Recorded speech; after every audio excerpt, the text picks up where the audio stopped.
This is CGTN, China Global Television Network.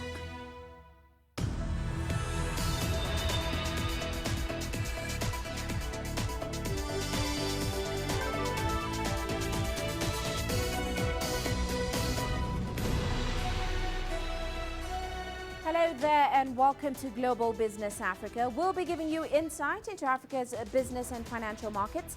I'm Uche Okoronkwo, coming to you from Kenya's capital, Nairobi. Let's start with a look at the markets. Now, emerging markets edged up slightly today. They're tracking their Asian peers after more stimulus measures in the developed world prompted some buying into riskier assets today. Now, as a result, MSCI's index of emerging market stocks rose about 1.6% on the day. South Africa's JSE was closed for the Freedom Day holiday, but in Nigeria, the banking sector saw some gains today, with players like GT Bank and Zenith Bank climbing over 3% and 1% respectively. MTN Nigeria also helping push the all share into positive territory today, rising almost 1% on the day. Now, also coming up on today's show. The clock is ticking for the future of nearly 5,000 South African Airways workers. Italy plans to steadily lift its COVID-19 lockdown starting from the 4th of May. And a Kenyan manufacturer reworks its business strategy amid the coronavirus pandemic. Well, let's start off today's show in South Africa. The government has extended the deadline for trade unions to agree staff severance terms until May 1st. The airline entered a form of bankruptcy protection in December as its fortunes continue to deteriorate further amid the suspension of commercial flights. South African Airways has offered severance packages to its roughly 5,000-strong workforce. That is after the government refused to provide more funds for rescue efforts. Now, business rescue specialists also agreed they will not consider making an application for liquidation of the carrier, which of course has not been profitable since 2011. And still in South Africa, the government has allowed mining firms to resume operations at half their normal capacity. Currently, only those mines supplying coal to state power utility Eskom are operating at full capacity. That is because electricity provision is classified as an essential service under the country's regulations aimed at limiting the spread of the COVID-19 pandemic. CGTN's Angelo Coppola has those details. The mine management takes a holistic approach to the health and safety of their team. And before workers venture underground, the mining area has had to be stabilized. So the first week we've just largely spent drilling preconditioning holes into faces, into pillars, and blasting those single holes just to fracture the rock and release the stress buildup. There's also changing the way people work and interact at the mine and at home.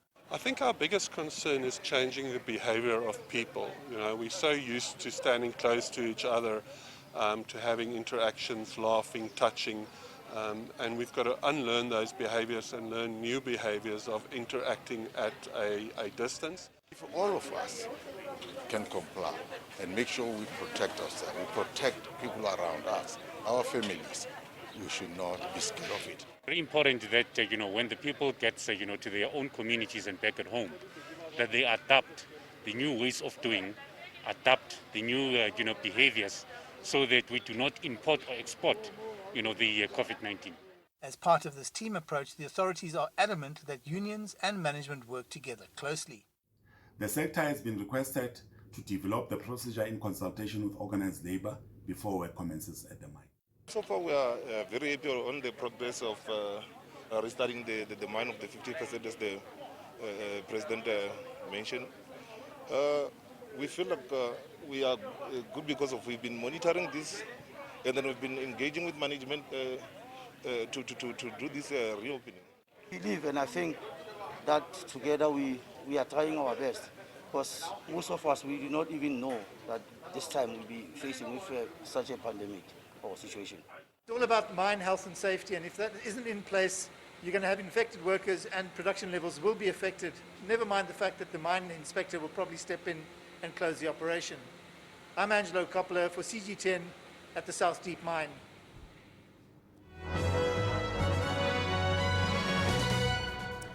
Well, let's now take a look at our corporate headlines today. The National Bank of Egypt and Bank Misr have collected about $6.37 billion from new high-yield savings certificates.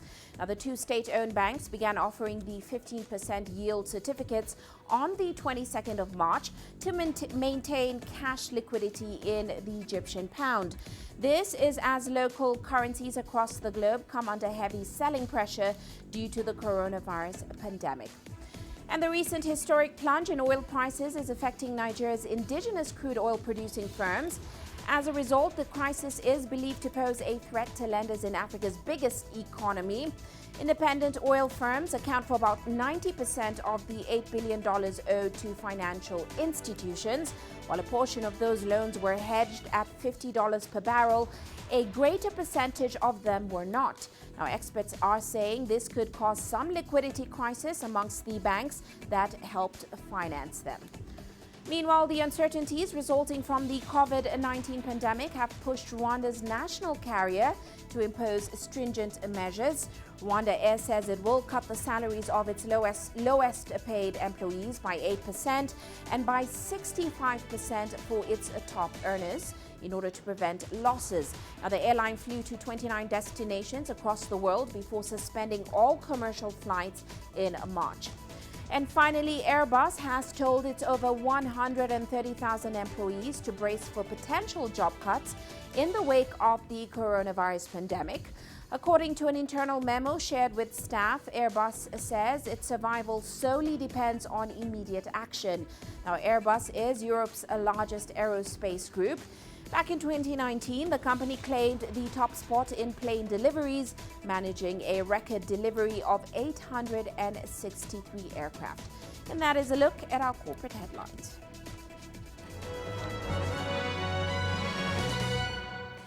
Let's take a short break now, still to come.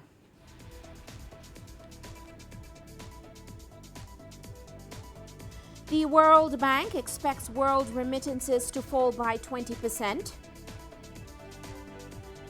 And soaring inflation forces some Zimbabweans to skip their meals. It's currently at the highest level since 2009. The world economy as we know it is about to change.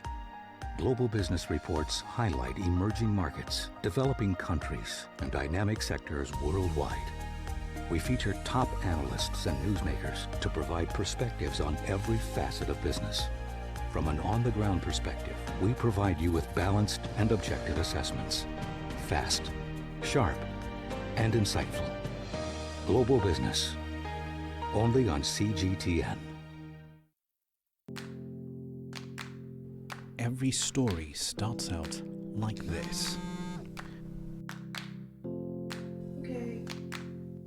We'll head up now. Beyond the rush of the numbers, there's always a more fundamental question. What happened? Who has been affected? When market-moving decisions are made, who's responsible and why? Let's get some reaction on ground. Joining us in Johannesburg is Uche Okoronkwo. Hello, Nairobi. This is how all stories begin. See how they end. Only on Global Business.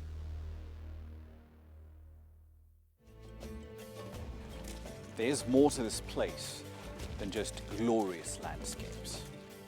There's more to it than just, say, Table Mountain or glorious, endless salt flats. There's more to it than countries that are home to some of the deepest mines in the world.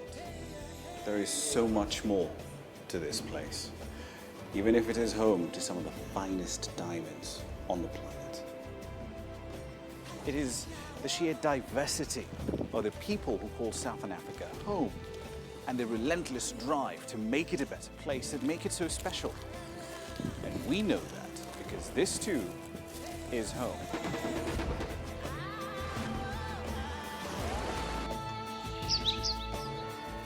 No one knows Southern Africa like we do.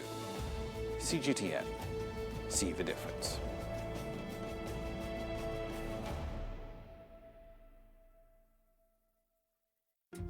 Africa is the nexus of enterprise, and global business will tell you why it matters. From the mega investment projects to multi-billion-dollar mergers and acquisitions. Africa today collects, just in terms of revenues from taxes alone, $545 billion a year. If you take 10% of that and you devote it to the energy sector, problem solved.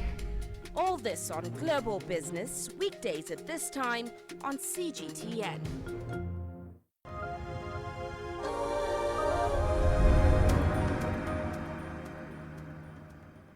Well, let's go back to our top story today. The fate of South African Airlines hangs in a balance as, of course, the government extends the deadline for trade unions to agree to staff severance terms until May 1st.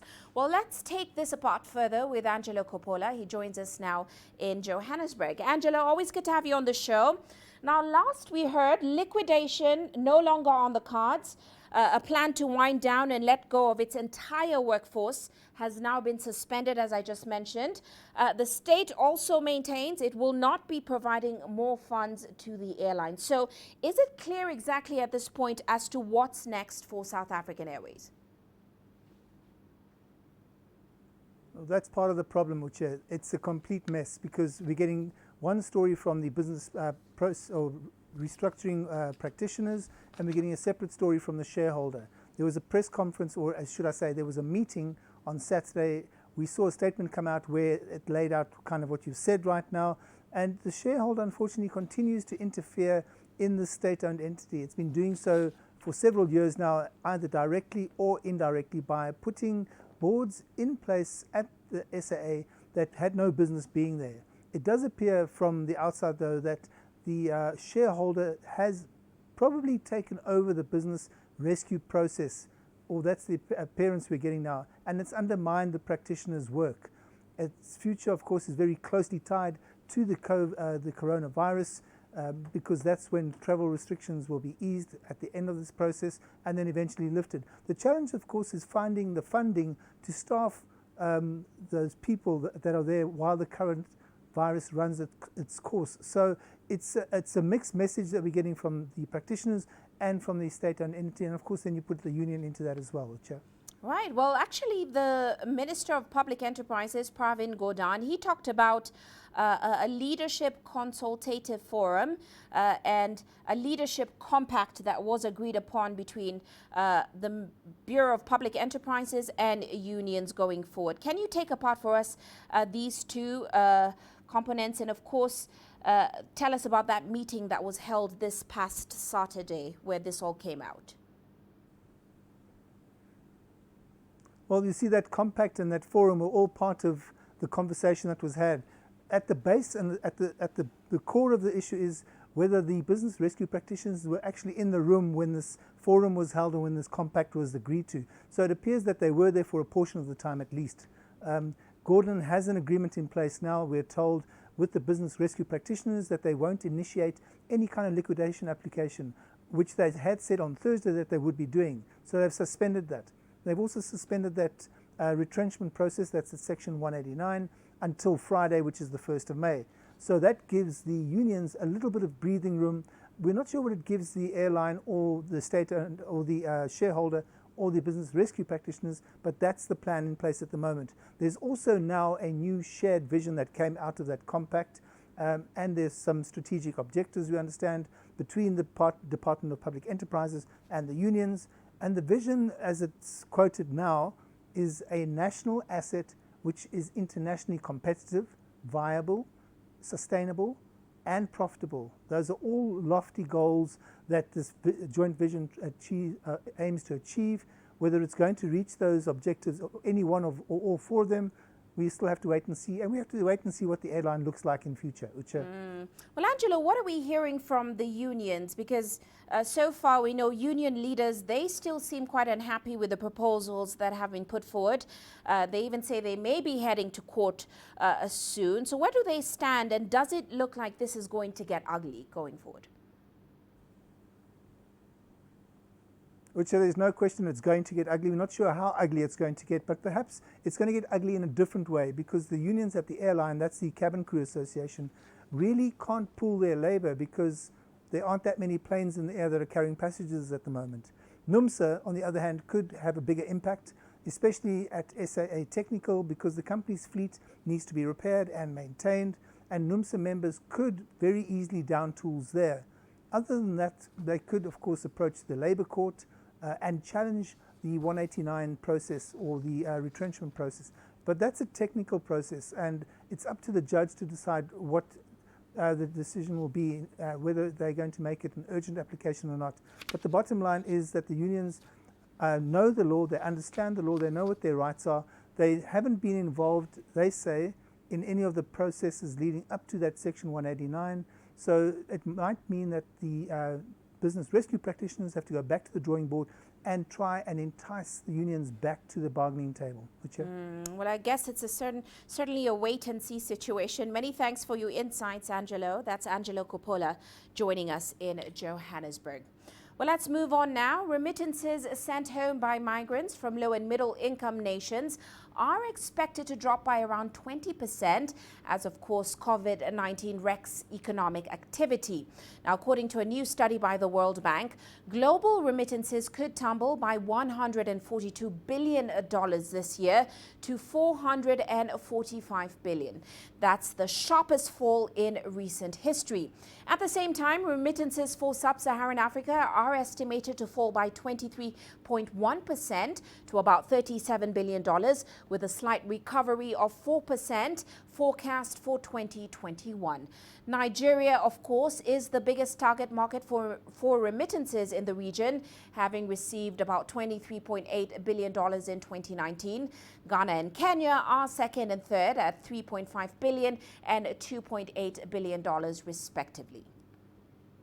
Well, let's get a better picture on what is happening in the world of remittances right now. We're joined in Nairobi via Skype by the head of East and Central Africa at World Remit. Her name is Sharon Kinyanjui. Great to have you on the show with us, Sharon. Now, as we just mentioned, looking at those World Bank stats, 23.1% fall in remittances to sub-Saharan Africa this year. Of course, they're talking about the results of the impact of this pandemic and how it's impacting employment in key source markets abroad. Give us a glimpse into the state of the industry today. What are your numbers showing? Sure. Thank you so much, Uche. Yes, the World Bank study projects that, as you said, that remittances are due to fall, especially in sub-Saharan Africa, to about $37 billion. But I just want to add a bit of color there. One thing is, obviously, these are projections. And of course, as we all know, Africa is made up of 54 countries, and each country will respond differently. So one of the things that we can see, a case in point, for instance, is Kenya. Kenya seems to be bucking the trend. According to the recent CBK data that we've seen, remittances have actually gone up in the month of March, to over 228 million plus from 214 million in February. So I think we shouldn't count anyone out. And even for us at World Remit, I think this is a record number of customers who've actually joined our platform in the last 2 months alone. So people are definitely looking for digital ways to send money from one end of the globe to the other. Well, they also say sub-Saharan Africa is still the most expensive destination to send money to compared to the global average. Now, let's look at how it's affecting your business and, of course, services going forward. Are we going to see those rates increasing given the current situation? How are you planning to cushion your customers from these possible increase in rates? Sure, yes, it's true that historically, sub-Saharan Africa has been expensive. Even up to 16% of the remittances sent are actually spent on fees. But I think a lot is going to change after this pandemic. I think more digital challenges like World Remit will come into the market. And by being similar to ourselves, or operating a similar model to ourselves, which is 100% digital pay-in and predominantly digital pay-out. And by digital pay-out, I mean paying out into mobile and also into bank, will reduce the cost of handling cash. So as more companies like World Remit get a bigger share of the market, then the fees will naturally come down. And a case in point right now for us is East Africa. To your point around how are we helping our customers try and cushion these hard times and uncertain times, we have reduced our fees. So it's one flat fee of 99 cents, whether you're sending from the US or the UK, etc. So the big markets that are actually sending money into Africa. And then also we have extended our limits. So a classic case in point is with Safaricom. You know, we have extended our limits so that customers can be able to send up to 150,000 shillings, because we recognize that during this time emergencies crop up. And whereas, you know, CBK has extended their limits, we've decided to mirror it to make it as affordable and as convenient as possible for our customers. Now, as we mentioned earlier, remittances are quite important. So how has your business been impacted by movement restrictions as well as business closures that we've seen during this period? How is it impacting services such as cash pickups, for example? Sure. For World Remit, I would say less so, because cash pickup, especially in East Africa, is a smaller percentage of our business. You know, as you know, East Africa is the home of the mobile giants. You know, we have people like Safaricom, MTN, Tigo, Airtel, etc., operating within this area, and mobile money is quite prevalent, as well as banks. We have a lot of strong regional banking players. So for us, a large percentage of our business actually goes towards digital channels. So cash pickup is smaller, but we do know that there are, you know, customers who have been impacted by cash or lack of movement, being able to access cash. And from our part, what we have done is we have a business, you know, that is a small part of our business that is a cash pickup. We've tried to make it as seamless and as easy as possible. So for those customers who today find that they cannot reach the location of choice, we literally then, through customer service, channel their transaction onto a digital channel, like for instance, bank or mobile, if that is their preference. But you know, I think at these challenging times, I think everybody's just trying to help each other. Well, it certainly seems like the outlook for remittances on the continent and here in Kenya seems quite bright. Is that your opinion? And what support are you, if any, are you looking to the government to give you? Sure.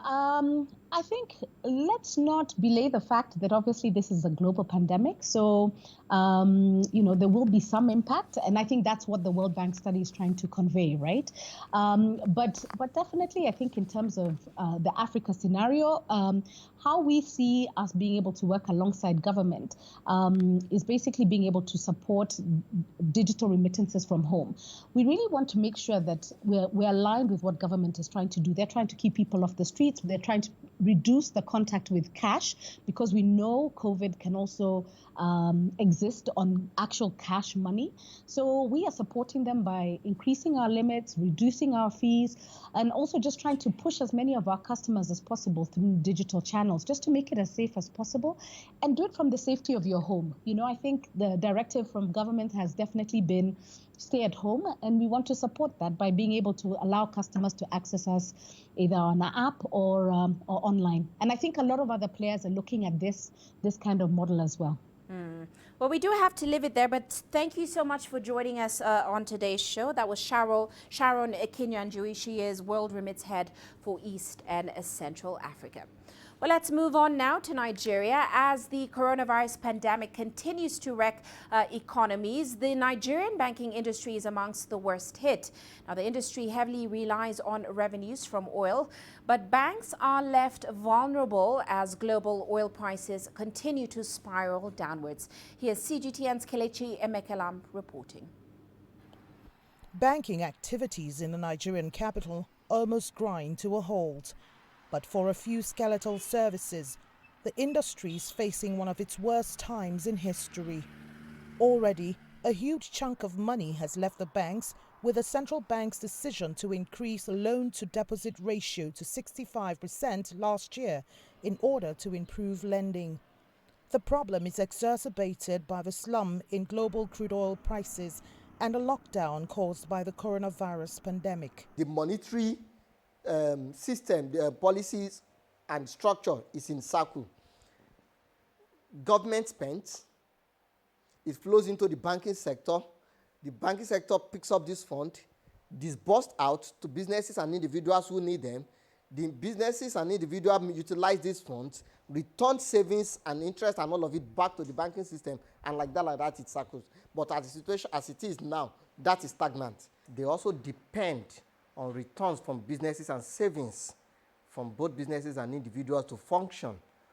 Now, with the current situation on ground, where we have seen most of the businesses closed down, then it is difficult for people and businesses to save, which means that the live stream for the banking sector also is affected, and as such, its ability to function and operate effectively will be hampered. Crude oil is Nigeria's mainstay, accounting for nearly 90% of its foreign earnings. With limited local production, limited foreign exchange earnings, and a depleted excess crude account, a downward spiral is inevitable for Nigeria's economy.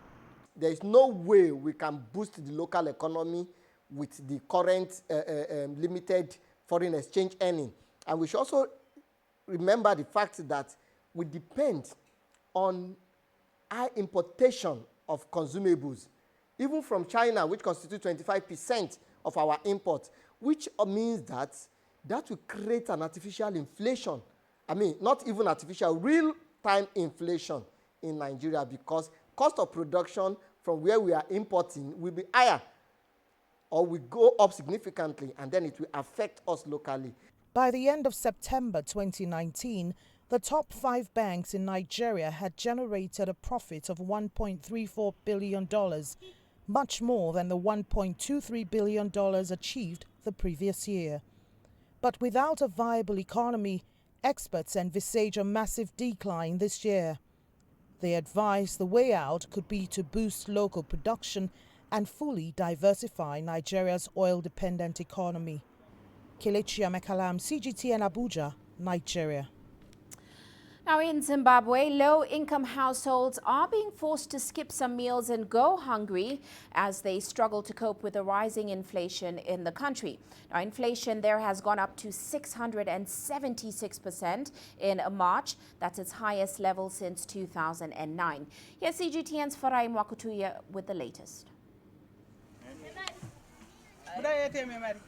Life is hard for Memory Jonasi and her family, which includes 5 children and 4 grandchildren. It's a daily struggle to feed them, she tells me, especially given her low earnings, whose purchasing power has rapidly been weakened by rising inflation. 100 Zimbabwean dollars used to buy me some green vegetables, onions, tomatoes, and cucumbers. Now I can only get onions, a few tomatoes, and even fewer cucumbers. To cope, she has been forced to take drastic measures. We no longer have breakfast. We only eat lunch and in the evening. We've stopped eating meat, and our meals are maize meal with either soya beans or vegetables. It's been difficult for the children to adjust, but they're slowly getting used to it.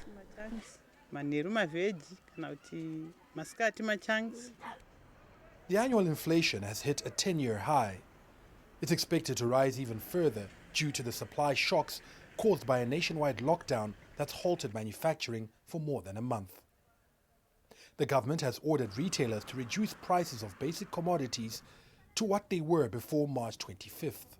It's a move meant to relieve hard-hit consumers, but which, from previous experience, could have unintended consequences. In 2008, at the peak of an economic meltdown, price controls led to empty shelves and some retailers closing shop. However, there have been consultations to avoid a similar crisis this time round. It was a process of robust dialogue, frank dialogue. It is not like the government came down on us and put a gun on us, but we actually sat down and agreed. So for us to assure supply, basically it is the area that we are now working on to ensure that the key manufacturers and like oil processors, millers, as well as other that are involved, at least get support in terms of foreign currency. Stakeholders say a guaranteed supply of foreign currency at the official rate will ensure uninterrupted supply of the basic commodities at prices that are within reach of everyone. Farai Mwakutuya, CGTN, Harare, Zimbabwe. Now, Egypt has asked the International Monetary Fund for financial assistance to deal with the economic fallout caused by COVID-19. Egypt has been under a partial lockdown since mid-March, and with tourism and aviation at a standstill, the shutdown is threatening the livelihoods of many in the North African nation. Here's CGTN's Adele El Maroui with the details. Not long ago, Egypt said it would opt for other sources of debt than the IMF. But the COVID-19 has forced the government to reconsider that stand. We wanted to look at the future for at least 1 year and put some precautionary measures in place. What if this crisis extends longer? We have seen sectors like tourism and aviation that are almost completely frozen, and how will this impact the Egyptian economy? That is why we have developed negotiations with the IMF to include a financial aspect to the current technical support program. Egypt was already negotiating with the IMF for an administrative reform program to build on its 2016 economic reform plan. The new funding will include a 1-year rapid relief instrument and a separate standby arrangement. Experts estimate the loan to range from $3 to $4 billion.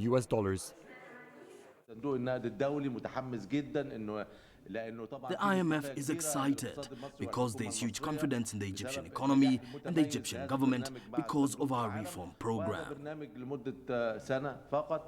A new IMF loan will burden the government, which already has a record high foreign debt of more than $109 billion. But analysts say the pandemic left Egypt with no other choice. We are not a producing nation, we are a consuming nation. We've always made up for that from the revenues of the Suez Canal, exporting natural gas or tourism, all of which are in crisis. Therefore, to preserve our foreign currency reserve, we had to resort to a new loan because rescheduling current ones would decrease our rating. The International Monetary Fund is expected to review Egypt's request in the next few weeks. IMF says the rapid financing instrument is expected to fill immediate needs in the balance of payments. It should also support the most vulnerable segments of society and the worst affected industries. Egypt will be seeking a 5-year low-interest repayment plan. Adel Mahroui, CGTN, Cairo. Of course, you're watching Global Business Africa. We're going to head into a quick break now. Still coming up on the show.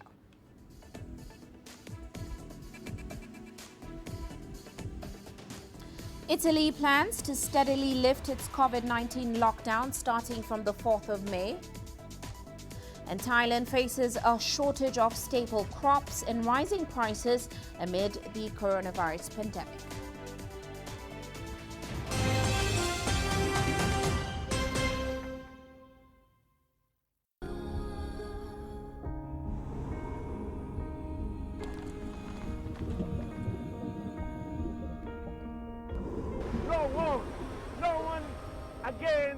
Holding guns. Machine guns from police forces towards the protesters.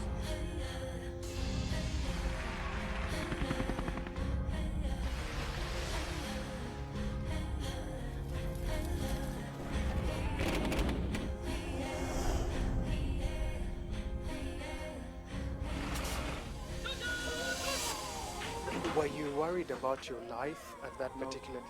Not at all. What is your assessment of the state of the continent today? Africa has the potential to power itself. Excuse me.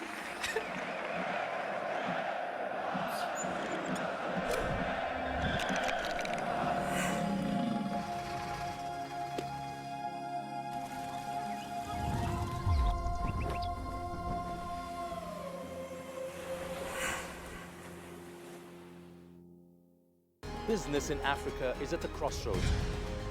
We celebrate those who are adopting and thriving despite the challenges, from grassroots to big businesses. Global Business takes you along for the ride as we track the making of a giant. Only on CGTN.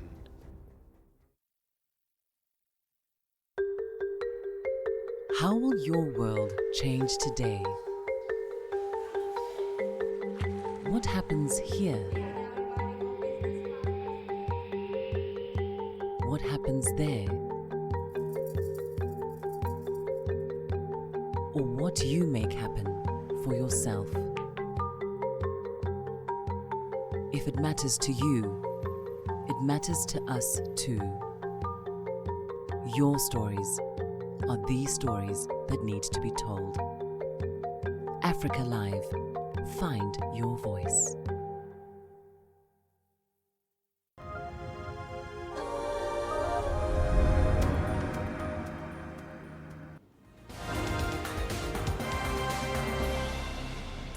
Well, let's recap the top headlines this hour. More than 200 Cuban healthcare workers have landed in South Africa. They are the latest of more than 20 medical brigades Cuba has sent worldwide to combat the coronavirus pandemic. Now, South Africa is one of the nations on the continent with the highest number of infections, with over 4,000 cases. And the number of coronavirus cases in Africa has been gradually rising. The continent has recorded more than 31,900 cases, with nearly 10,000 recoveries. Over 1,400 people have succumbed to the disease. Even so, some African nations are gradually easing COVID-19 restrictions. And in the Eastern Democratic Republic of Congo, the last Ebola patient has been discharged from a hospital in Beni. However, authorities are searching for another patient who has escaped, delaying the end of the outbreak. And that's a recap of your top headlines this hour.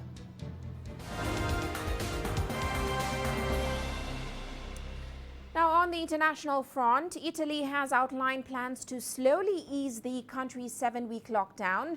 From the 4th of May, people will be allowed to move around within the region they live, with greater freedom from outdoor exercises and the chance to visit family members or second homes, all while maintaining social distancing.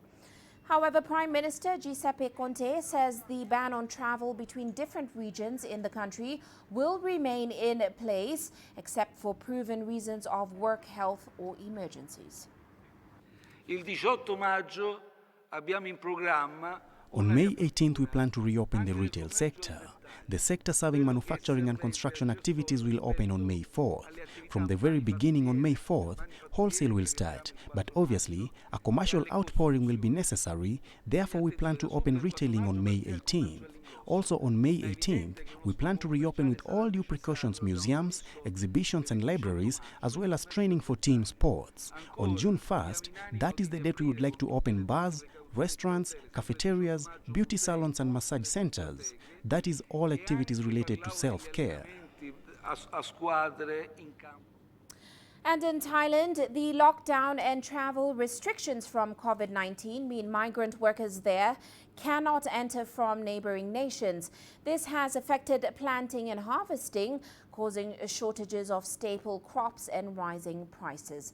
CGTN's Dusita Sakeo reports from Bangkok.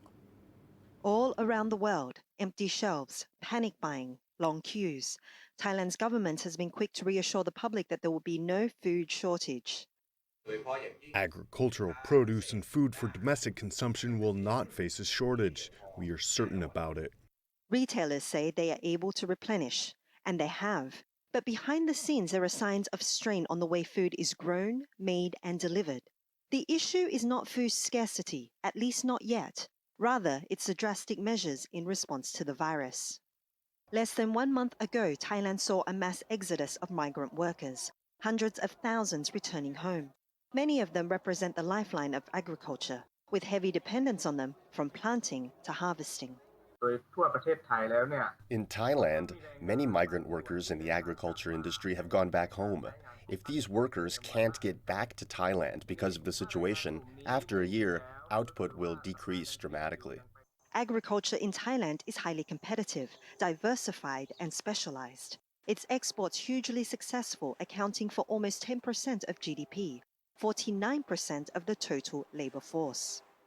Unlike other sectors, agriculture is heavily affected by the timing of the lockdown rather than the duration because of the strict planting and harvesting calendar, which cannot be ramped up at will. If planting season is missed, there will be no crop for the season or even the entire year. Chanon Sangopjit has 10 hectares of fruit farms, mainly durian and mangosteens, the king and queen of fruits. For him, timing is everything. Harvesting mangosteens just a few days late and his fruits cannot sell. With workers harder to find, this level of uncertainty has made it nearly impossible for Chanon to plan ahead. Most of our workers are from Cambodia and Myanmar. It's impacted us because many of them cannot return. I have to call other farms to ask for their workers. Before this, I would have 20 workers ready. A pandemic combined with severe drought has caused prices to skyrocket. Thai rice prices have more than tripled since the beginning of the year. Prices of vegetables and eggs have also increased. Thailand's agricultural sector has long been called the country's backbone. But that backbone is not made of steel.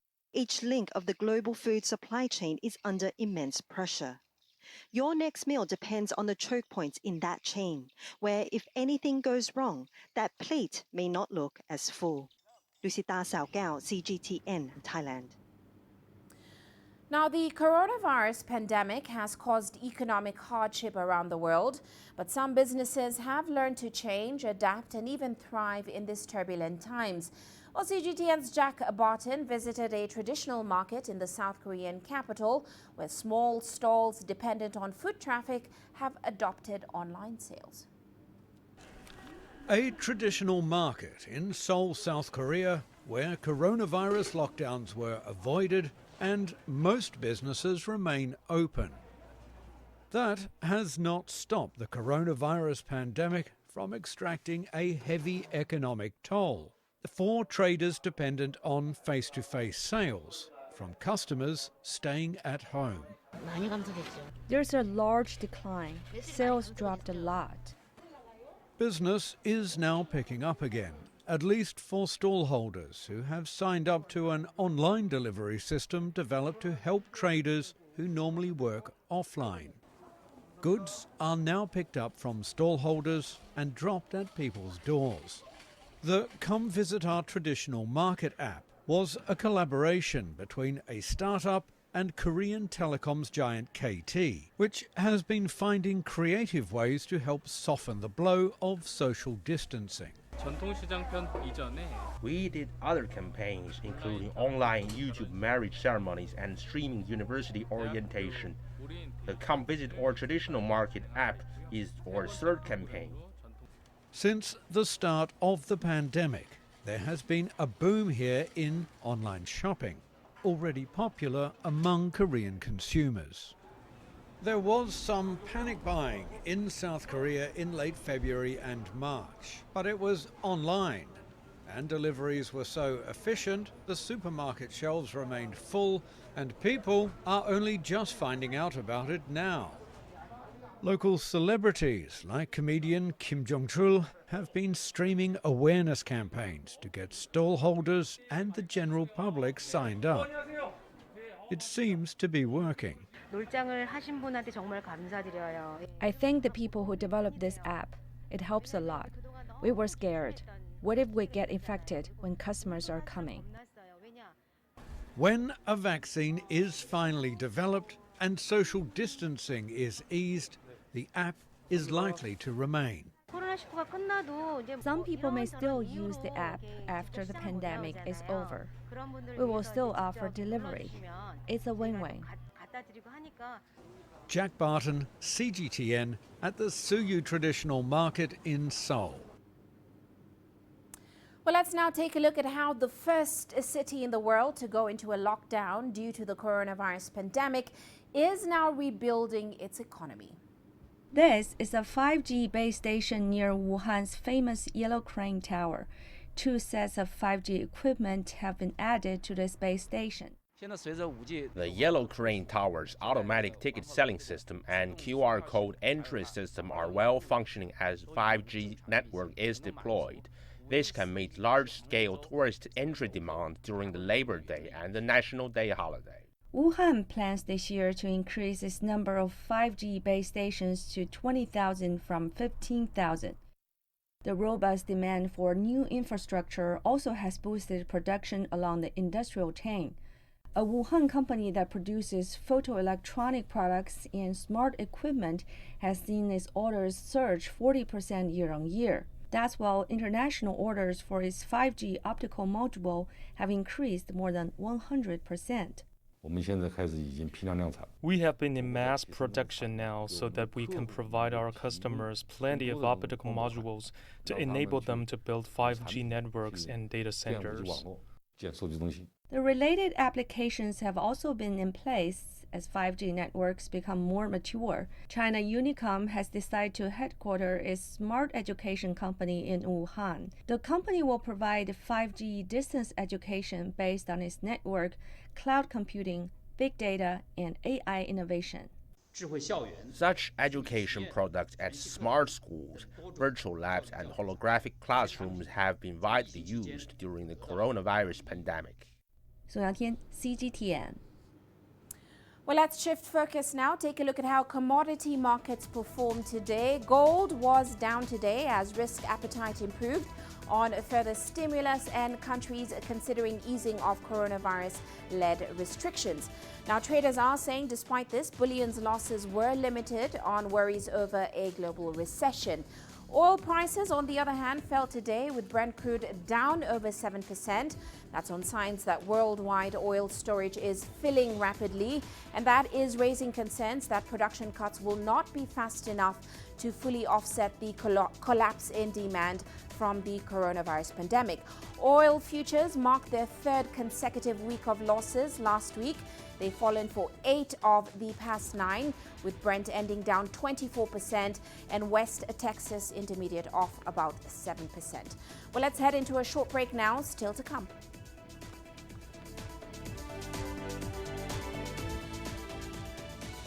A Kenyan manufacturer is reworking its business strategy amid the coronavirus pandemic. And we take a look at how coronavirus has affected the transport sector in North Africa. Images may appear to be identical, but looks can be deceiving. The difference is not always obvious. It has to be discovered. There are always different sides to a story. We put the focus on the details. To see more, to understand better. CGTN. See the difference. The greatest journeys, the greatest sights, the greatest adventures. Here in Qanater, this weir allows the locals to walk on water. We're far more than just TV news. We're your passport to the wonders of Africa. To bring you stories of struggle, survival, and hope.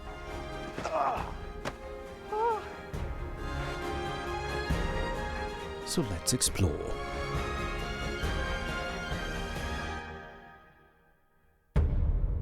CGTN. See the difference. You don't find the stories of North Africa by sitting on the sidelines.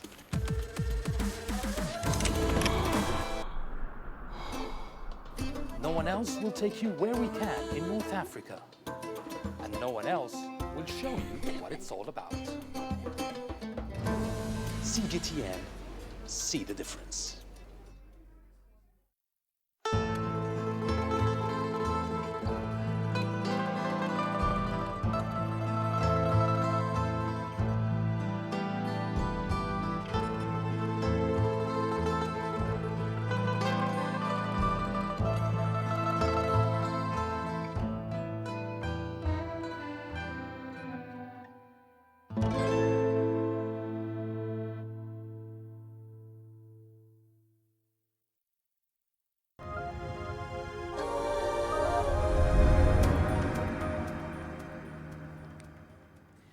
Now in Kenya, several companies are trying to respond to the current changes in their business environment. Since the government made wearing of masks in public places mandatory, one manufacturer has switched from stitching school uniforms to now creating masks. David Odoyo works at a clothing factory in Kenya. His daily routine involves stitching school uniforms. His company has received no orders since the Kenyan government ordered the closure of schools. It was part of measures to help contain the spread of the coronavirus in the country. I have 2 kids and my wife, so plus me, so we are 4. So life has been becoming very difficult.